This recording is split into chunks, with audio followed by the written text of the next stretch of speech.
خیلی خوب. آقای دکویویس MC رفته توی چنلش یه فیلم آپلود کرده که الان 3 ساعت پیشه 36,370 تا ویو خورده، 2,534 تا هم لایک خورده. اوکی، حالا بیام ما یه نگاه کوچیک به فیلم های آقای دکویویس MC بندازیم که مثلا چی کار داریم میکنن دقیقاً.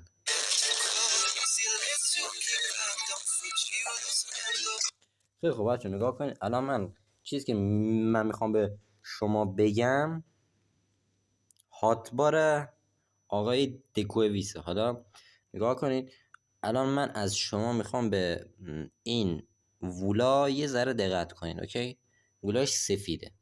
اوکی، حالا صبر کنید. وولاش الان اینجا الان دقیقا اینجا 5 تا. اوکی، خب الان اینجا وولش تموم شد. حالا از اینجا بحث شروع میشه. آفرین. آخه برادرم TNT آخه تو اونجا چقدر میتونه پرت کنه؟ اصلا منطقش نمیدونم، زیر پا گذاشت. خیلی خوب. حالا از تو میخوام اینجا به دقت خیلی زیاد به هاتبار این یه نگاه خیلی کوچولی کن. الان اینجا توی هاتبار دومش هیچی وول نداره.